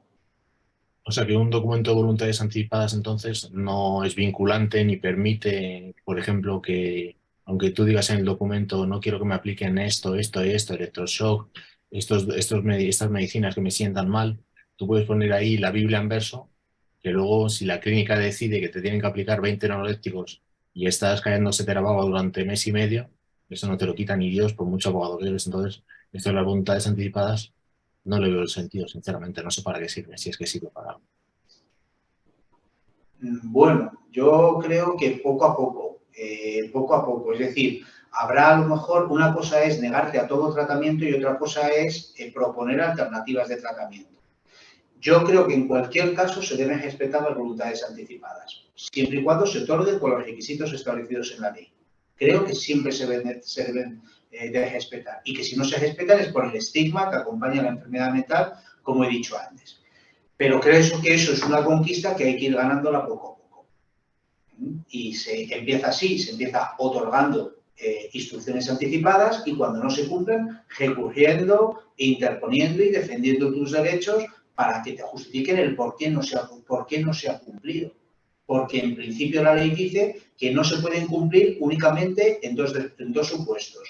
Cuando sean contraria a la lex artis, que es la ley del médico, la ciencia médica, y dos, cuando se contengan referencias que no se tuvieron en cuenta a la hora de crearlas. Yo creo que todo lo contrario, no nos gustaría, por supuesto, ni a Angélica ni a mí, que salierais pensando que no sirven de nada, sirven de todo, es decir, sirven para manifestar una voluntad y para que el que se aleje de esa voluntad lo justifique, y lo justifique bien, y ya veremos luego lo que hay, ya veremos. Es decir, si te aplican un internamiento involuntario, pues no lo sé. Si te aplican electroshock habiendo otra alternativa, pues es que a lo mejor se generan responsabilidades porque yo he dicho que no se me aplique. Si se me está aplicando clozapina o se me está aplicando una determinada medicina que a mí me pone enfermo y, como tú dices, me hace perder todas mis habilidades durante un mes y medio y lo he manifestado por escrito y hay alternativas de tratamiento, pues podré interponer una responsabilidad. Pues a lo mejor cuando haya 2 o 3 demandas de responsabilidad, pues la gerencia del hospital correspondiente cambia de opinión y decide que se aplica. Por lo tanto, os animamos a hacerlo, todo lo contrario.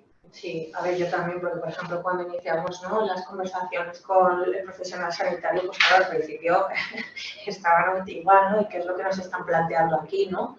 Pero es un poco lo que dice Javier, es que no estamos diciendo no quiero esto, sino que pues no me deis esta medicación porque me da muchos temblores, pero sí que no me opongo a que me deis esta otra medicación. Entonces, bueno, son cosas que se pueden aplicar y que efectivamente si luego el hospital, teniendo esos medios, no los ha aplicado, pues ya que se demande y efectivamente es un tema que entiendo que judicialmente se ganaría si no se ha aplicado algo que se podía aplicar fácilmente. Entonces, bueno, sí, claro, son pequeños avances que vamos haciendo. Vale, le damos el turno de palabra a Mariana, después Rocío, Sara, Clara y Antonio, ¿vale? Mariana. Sí, yo era referente a la pregunta que creo que ha hecho Juanjo sobre el documento de planificación anticipada. De tenerlo en Madrid o en Andalucía y tener un ingreso en un hospital de otra comunidad, ¿de acuerdo? Yo he tenido la experiencia, no por un tema de salud mental, pero por otro tema, de alguien que tenía su testamento vital registrado, una copia sellada como que estaba registrado, ha ido a otra comunidad donde se puso mal y desgraciadamente falleció. Él entregó su testamento vital. No hubo ni un problema. O sea, normalmente si tú entregas el documento que tú has firmado en otra comunidad, no tiene por qué haber ningún problema, ¿no? Pero ese testamento vital, ¿qué se refería? ¿A cosas de salud mental o era en plan donación de órganos? No, era en plan de últimas voluntades en caso de terminal. No era salud mental, es lo que digo. Que no era salud mental, no sé si el tema es igual.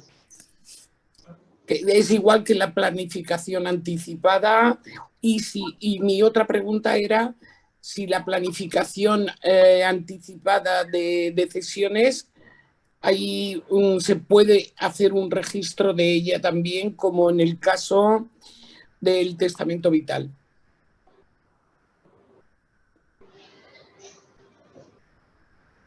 A ver, bueno, así es un poco el tema. Es que es lo que os he dicho antes. En principio está bajo el paraguas de la misma ley y del mismo registro.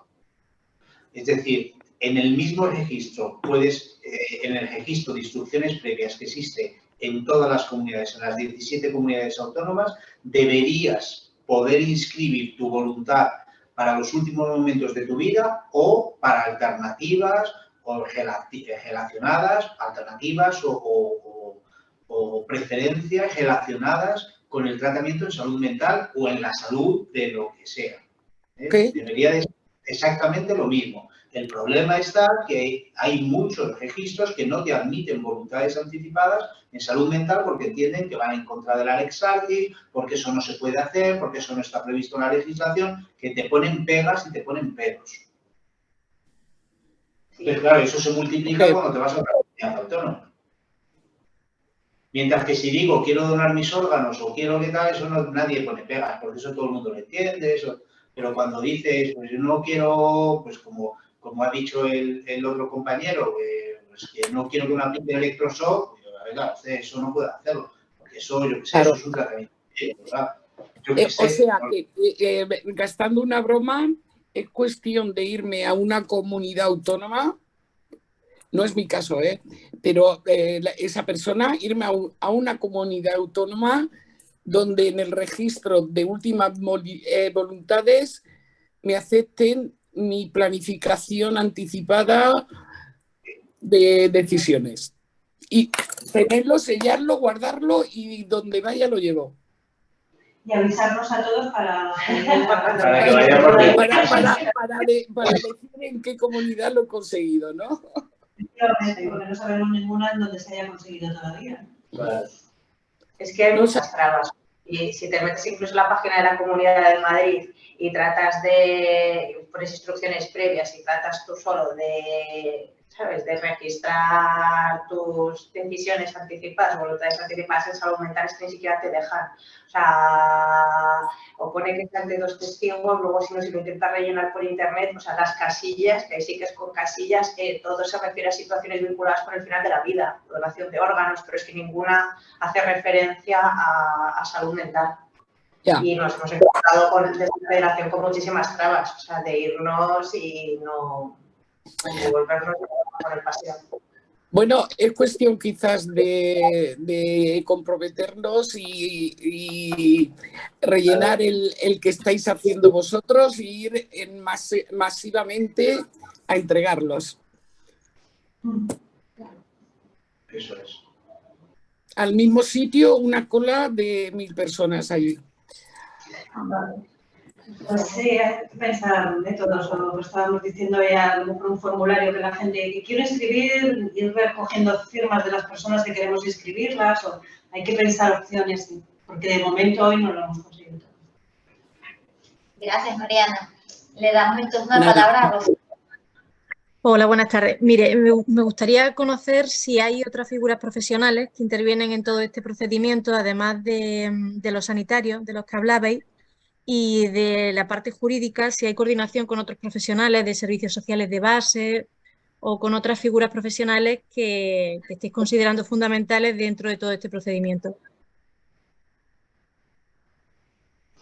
Me voy a poner ahí. Es que sí me...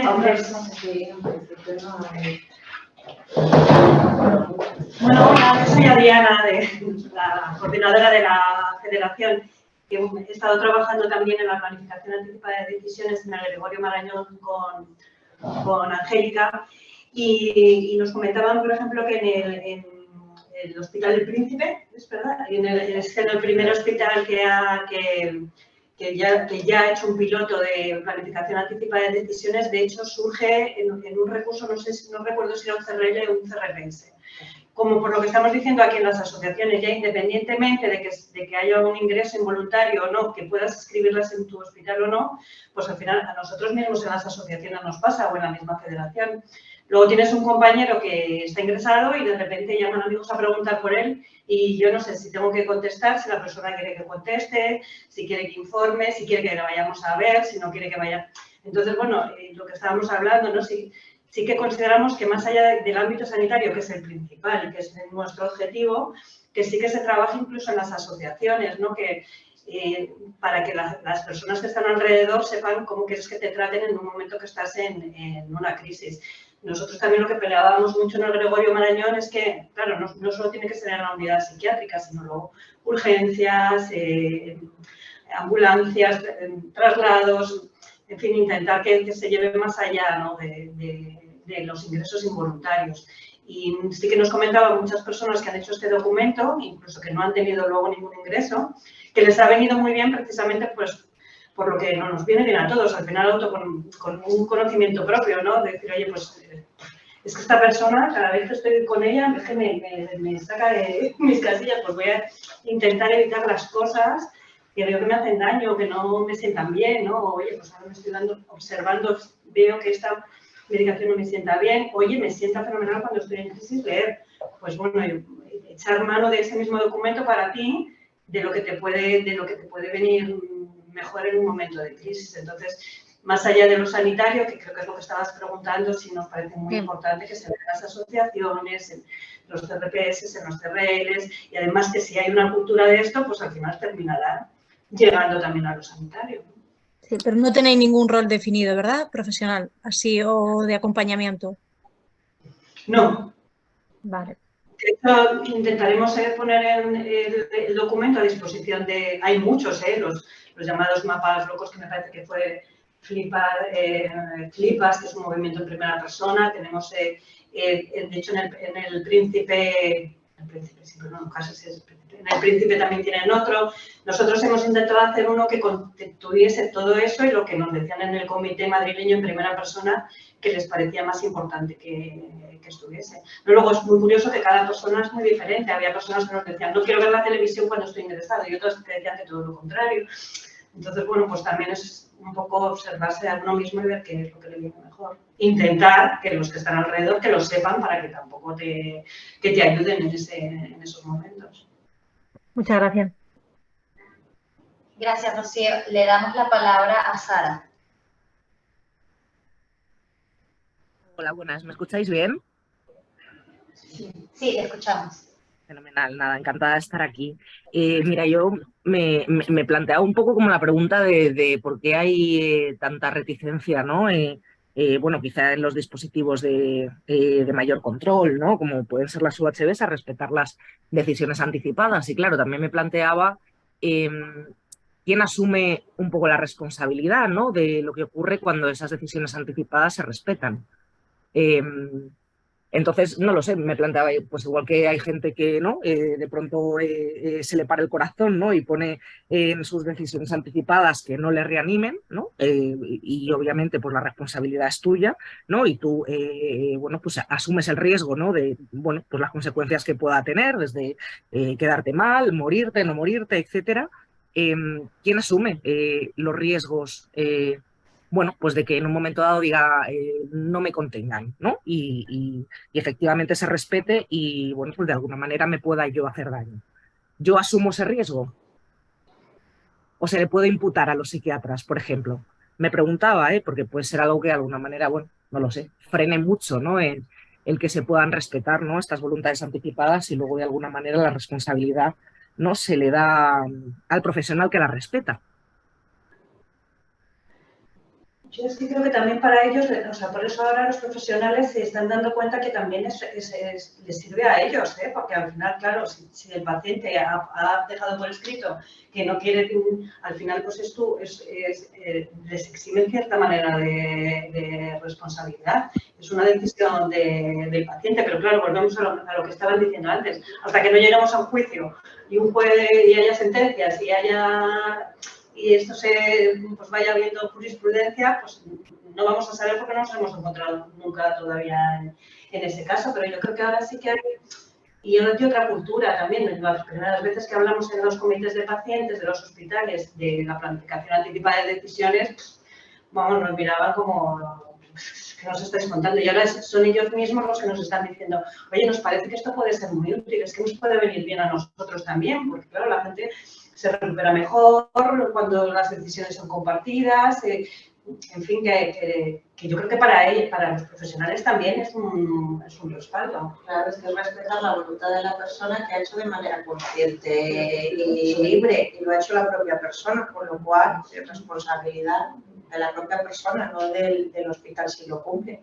Porque como decíamos, hay unos límites, que no sea contrario al ordenamiento jurídico y al ex artis, con lo cual no hay problema. Y luego el día de mañana, si hay algún incumplimiento de algo, pues el médico que está responsable de guardia en ese momento, dará un registro. Sí, no sé, yo recuerdo, o sea, es que es un poco lo que he dicho antes, ¿no? Que es una evolución en la asistencia sanitaria, un cambio de paradigma, paternalismo, autonomía, ¿no? Yo recuerdo hace muchos años en España cuando si tenías una huelga de hambre o estaban, no quiero emplear la palabra moda, ¿no? Pero eran mucho más frecuentes, o por lo menos salían en los medios, ¿no? Hace muchísimos años, hasta que hubo un problema con las huelgas de hambre de unos presos del Grapo, de un movimiento terrorista, ya gracias a Dios desaparecido, ¿no? Que la jurisprudencia del Tribunal Constitucional estableció una jurisprudencia diciendo que esto forma parte del derecho de las personas al tratamiento, a sus opciones vitales personales, y no hay que intervenir salvo en los casos de urgencia, salvo cuando ya se esté muriendo, en ese caso sí, porque bueno, por una cuestión de humanidad, por una cuestión de urgencia. Y hoy en día, pues bueno, sabes que si tomas una decisión de una huelga de hambre, pues con todas las consecuencias, aunque llegues a la muerte, aunque llegues a la muerte. Pues esto es un poco lo mismo. Habrá una evolución y bueno, y se llegará hasta donde se llegue, pero a mí me parece que se tiene que llegar al mismo sitio que al resto de pacientes, al mismo sitio, exactamente al mismo. Yo tenía esta pequeña duda de, en el documento de decisiones anticipadas o voluntades anticipadas, queda explícito que es bajo mi responsabilidad. Quiero decir, si al final no yo estoy, se valora que yo estoy en mi sano juicio, ¿no? Que esa es otra, pero al final volvemos a partir un poco del prisma de que hay otro que valora, ¿no? Lo que yo valoro para mi vida en determinadas condiciones, con lo cual, bueno, pues ya partimos ahí de quizá, ¿no? De un punto donde hay una perspectiva, ¿no? Que te tiene que valorar a ti para tú valorar lo que te gustaría que hicieran, ¿no? Cuando tú pierdes un poco esa capacidad para razonar, pero en algún sitio del documento pone que es bajo mi responsabilidad o que eximo, ¿no? De responsabilidad al resto, porque creo que eso también ayudaría un poco como, no lo sé, pues a empoderar a cada persona, quiero decir, ¿no? Porque luego hay mucho paternalismo donde en los hospitales, ¿no? De pronto, bueno, pues las voluntades anticipadas se respetan hasta que dejan de respetarse pues cuando las situaciones son más límite, claro, ¿no? Pero quizá es en esas situaciones donde para mí es más importante que se respeten, ¿no? Entonces, no sé si me explico. Sí, a ver, sí, claro, sí que se establece en el documento que es bajo su responsabilidad. También, claro, planteas una cuestión muy interesante, ¿no? De quién en ese momento la capacidad, o sea que un notario, a ver, como no sé, cuando si luego se discute a lo mejor la nulidad de un contrato y si el notario sabe en ese momento si tenía capacidad o no, no sé, es complejo un poco lo que planteas, pero se entiende que sí, o sea que el documento lo hacemos la persona decide libre y consciente con sus plenas capacidad de obrar para que en un caso de pues, falta de capacidad, ¿no? Transitoria, se respete esa voluntad. Claro, también nosotros un poco por eso mismo también hemos abogado porque sea compartido, porque en teoría es un documento que no va a hacer la persona solo, ¿no? Que lo hace con ese, sobre todo nosotros también pensábamos mucho con su psiquiatra de referencia, ¿no? Entonces, entre los dos lo elaboran o le ayuda también a la persona, con lo cual el documento no está hecho conscientemente. Sí, es que yo creo que todos pensamos en los grandes conflictos, como pueden ser contenciones o peligros de muerte y tal, pero es que luego en los hospitales donde se está llevando a cabo está siendo mucho, que habrá casos, ¿no? Pero está siendo mucho más sencillo que eso. Es que al final lo que la gente quiere es que no me des esta medicina que me sienta mal. Y es que además te lo está diciendo mi psiquiatra, que me conoce desde hace 20 años. No es que solo lo diga yo, es que entonces ya, qué mínimo que respetar voluntades que son tan fácilmente asumibles. Que es que los mismos profesionales de los hospitales nos decían, si es que luego no piden, las personas piden cosas perfectamente asumibles. Otra cosa ya es que nos pongamos en contenciones, que la Federación, como sabéis, estamos por 0 contenciones y peleamos en los hospitales para que se llegue a una cultura de 0 contenciones, pero bueno, que va mucho más allá de los casos más extremos. Está consensuado con el médico que le lleva siempre, con el familiar que le atiende siempre y él mismo en su plena facultad dentro de lo que... Bueno, vale.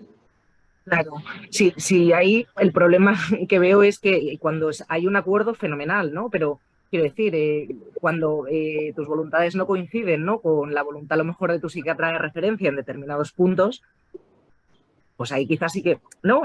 Surge el problema. En lo que te pones de acuerdo, sí, ¿no? Pero... a lo mejor deberías de cambiar de psiquiatra. No lo sé. A ver, las instrucciones previas son voluntades unilaterales. Lo que decía Angélica desde el principio, nosotros pensamos, esto es como cuando tienes un cáncer, la decisión es tuya si te dan quimio o no, pero lo que los profesionales te dicen es preguntarle a tu marido, a tu mujer, a la persona que va a estar contigo cuando estés mal. La decisión es tuya, evidentemente, pero a lo mejor el médico te tiene que explicar bien, en este caso tu psiquiatra, qué alternativas hay, que aunque la decisión sea tuya, pero que por lo menos tengas el máximo conocimiento. Cuando tienes el cáncer que te van a poner la quimio, te explican todo lo que te va a pasar con lo que te va a pasar, si tienes esta medicación o tienes esta, y la que está utilizando diariamente con otras alternativas.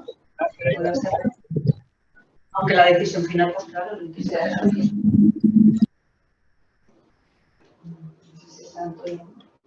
Muchas gracias, solo decirle creo que era Jesús, en relación con el tema del diálogo abierto, ¿era Jesús el que ha comentado, el que ha transmitido interés por este enfoque en los hospitales?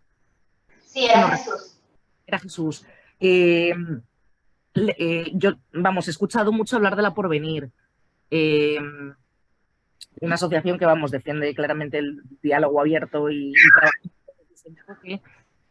Pero claro, lo defienden siempre en el contexto de la persona, ¿no? Con lo cual, bueno, la intervención, que no es intervención, el acompañamiento, el apoyo, ¿no? Siempre se intenta hacer en el contexto natural de la persona, intentando evitar, bueno, pues que al final todo vaya, ¿no? Al mismo sitio, ¿no? Bueno, pues a recursos cerrados, ¿no? Donde hay mayor control y bueno, quizá por eso en los hospitales es bastante más difícil de ver. La Porvenir. Gracias, Sara.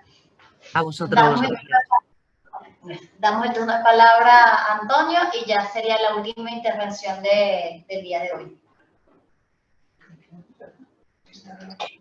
Sí, hola, buenas. Bueno, quería hacer una aportación a lo que tenía que ver con las voluntades anticipadas, la legalidad y el uso de abogado.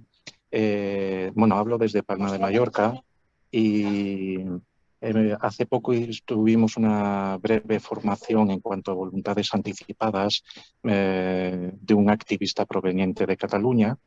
Él trajo las suyas hechas y registradas, donde había registrado detalladamente todo lo que quería en salud mental y se lo habían aceptado.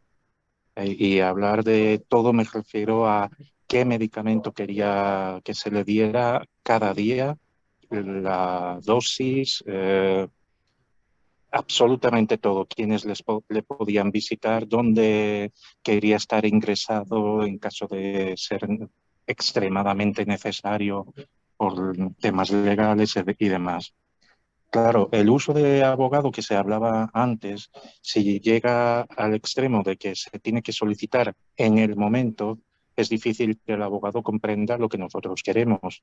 Pero si previamente, como algunas personas tienen abogado para otros temas, nosotros hemos podido explicar a nuestro abogado los motivos y demás de las voluntades anticipadas en cuestión de salud mental, es mucho más fácil que pueda defender nuestro caso y, por supuesto, el que tengan que hacer caso a ello. De hecho, uno de los aspectos que se mencionó es que en las voluntades anticipadas todo tenía que estar muy explicado.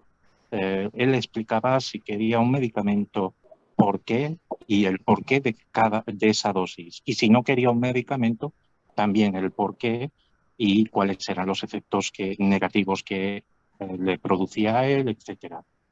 Gracias. Muchas gracias por la aclaración. Sí, claro, eso está fenomenal. Maravilloso. Sí, también es que Cataluña, de las comunidades autónomas, igual que Andalucía, pues Cataluña, sí, ¿no? Que consta que también... Sí. La asociación en primera persona tiene muchos documentos, tiene otros documentos igual que los de Andalucía. Sí. Y si estás en contacto con esa persona, por favor que se ponga en contacto con nosotros. A ver dónde lo inscribió, si fue en el hospital, si consiguió que se inscribiera a nivel nacional, perdóname que lo dude porque no conseguimos que lo inscriba, pero que si se puede poner en contacto con nosotros, encantados de ver por dónde, si lo ha conseguido inscribir cómo, o si ha sido solo en un hospital, y bueno, comentarte igual que la Federación, lo que también pedimos entre las reivindicaciones es que el abogado sea obligatorio y que haya abogados especializados en salud mental, porque claro, pides un abogado, si te acuerdas, si tal, y luego llega un abogado que no tiene ni idea de salud mental, entonces sí, efectivamente, ¿no? África siempre lo dice, cometes un delito y tienes derecho, o sea, que tienes un abogado, y si tienes un problema de salud mental, pues... Si sabes que tienes el derecho y te acuerdas de pedirlo en un momento en el que evidentemente o probablemente no estés bien, pues... Pero también el familiar que está en ese documento también puede acceder a ese abogado, ¿no? Claro, lo que él dice, a ver, tener el abogado previamente y un representante que sepa qué abogado acudir, en fin, estar preparado. Llevamos me parece maravilloso. O sea, lo que has contado, que de verdad, sí, que qué bonito, ¿no? Ver eso, además de eso, de explicando bien los motivos, por lo cual, muy fundamental. Gracias, Antonio. Le cedemos la palabra a Olga para el cierre de la jornada. Pues muchas gracias, Astrid, pero yo me voy a hacer eco de unos comentarios que he visto en el chat de la Federación.